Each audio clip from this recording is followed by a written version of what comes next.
நேயர்கள் அனைவருக்கும் கேஎஃப்எம் மீடியாவின் அன்பு வணக்கங்கள். இந்த எபிசோடில் நீங்கள் பார்க்க போகிற மூவி ரிவ்யூ நிதிஷ் சகதேவன் அவருடைய இயக்கத்தில் வெளிவந்த ட்ரிபிள் டி திரைப்படம். தலைவர் தம்பி தலைமையில் இந்த படத்தில் ஜீவா, பிரார்த்தனா, இளவரசு, தம்பி ராமையா, திவாகர் மற்றும் பலர் நடிச்சிருக்காங்க. படத்துடைய கதைக்களம் பார்த்திங்கன்னா, ஒரு கிராமத்து சைடு.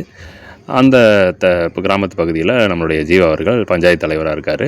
ஸோ ஒரு பொறுப்பான பஞ்சாயத்து தலைவர் தன்னுடைய பேரை நிலைநாட்டிக்கணுங்கிறதுக்காக பல உதவிகள் மக்களுக்கு செய்கிறாங்க.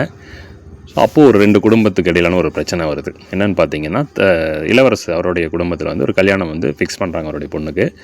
அது முகூர்த்த நாள் அன்றைக்கி 10:30 மணிக்கு அந்த கல்யாணத்தை தாலிக்கட்டு அந்த நிகழ்ச்சி அந்த இடத்துல வச்சுருக்காங்க. அதே டைமில் நம்மளுடைய அதுக்கு முந்தின நாள் நம்மளுடைய தம்பிராமை அவருடைய குடும்பத்தில் அவருடைய அப்பா தவறுகிறாரு. ஸோ அவருடைய காரிய சடங்குகள்லாம் அதே மாதிரி 10:30 மணிக்கு அவரும் அதே டைமில் வைக்கிறாரு. ஸோ பக்கம் இருக்கக்கூடிய அந்த 2 வீடுங்கனால 2 பேத்துக்குள்ளே பெரிய பிரச்சனையாகுது. ஆல்ரெடி அவங்க 2 பேத்துக்கும் பகை இருக்குது, அது அப்படியே வளருது. ஸோ இதுக்கிடையில் ஜீவா இந்த 2 குடும்பத்துக்கான பிரச்சனையை எப்படி சால்வ் பண்ணார், ஒரு பஞ்சாயத்து தலைவராக அந்த இடத்துல ஜெயிச்சாரா அப்படிங்கிறது அந்த படத்துடைய மொத்த கதை.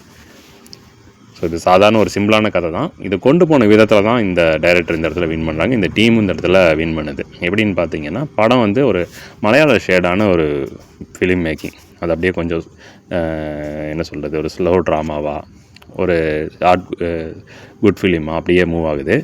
ஸோ அதனால் இந்த படம் அந்த இடத்துல வின் பண்ணுது. சினிமாட்டோகிராஃபியும் எடிட்டிங்கும் அவங்க டிபார்ட்மெண்ட் ஒர்க்கு நல்லாவே பண்ணியிருக்காங்க. மியூசிக் படத்தை தாங்கி பிடிக்குது. அதே மாதிரி நடிகர்களுடைய தேர்வு, ஜீவாக்கு one of the best film, career பெஸ்ட்டுன்னே சொல்லலாம் இந்த படம். ஸோ நடித்த ஒவ்வொரு நடிகர்களுமே சின்ன சின்ன கதாபாத்திரத்தில் வந்த நடிகர்கள் கூட நல்லாவே நடிச்சிருக்காங்கன்னு சொல்லலாம்.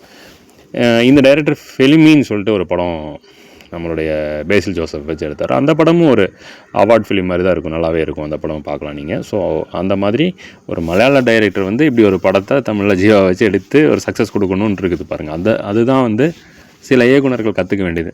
ஏன்னா பெரிய பட்ஜெட் போட்டு எடுக்கிறாங்க, நிறைய ப்ரொமோட்லாம் பண்ணுறாங்க. ஆனால் படம் அந்தளவுக்கு மனசில் நிற்கிறது இல்லை. ஐயோ விட்டால் போதுண்டாங்கிற மாதிரி இருக்குது. பட் இந்த மாதிரி சின்ன சின்ன படங்கள் சின்ன சின்ன ஆர்டிஸ்ட்டை வச்சு எடுத்து எவ்வளோ நல்ல ஒரு பெஸ்ட்டாக கொடுக்குறாங்க பாருங்கள். இப்போது சிறைன்னு ஒரு படம் எடுத்தாங்க, எவ்வளோ நல்லா இருந்துச்சு. உண்மையாலுமே அந்த படத்தை இன்னும் கொண்டாடிட்டு தான் இருக்காங்க, இன்னும் தேட்டரில் தான் இருக்குது படம். ஸோ அந்த மாதிரி மனதில் நிற்கிற மாதிரி படங்கள்லாம் எடுங்க அப்படிங்கிறத இந்த பதிவு மூலமாக சொல்லிக்கிறோம். ஸோ பொங்கலுக்கு வந்ததில் கம்பேர் பண்ணும்போது கண்டிப்பாக ட்ரிபிள் டி சக்ஸஸ் மூவி தான். ஸோ நிறைய கமெண்ட்ஸும் கருத்துக்களும் இப்போ ரசிகர்களிடம் வந்து கொண்டு தான் இருக்குது, நீங்களும் பார்க்குறீங்க.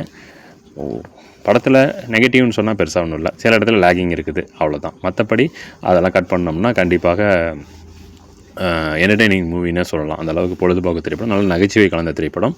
இந்த படத்தை நம்ம சஜஸ்ட் பண்ணுறோம். போய் ஃபேமிலியோடு பார்த்து இந்த படத்தை என்ஜாய் பண்ணுங்கள். மீண்டும் மற்றும் ஒரு திரைவிமர்சன நிகழ்ச்சியில் சந்திக்கலாம். நன்றி, வணக்கம்.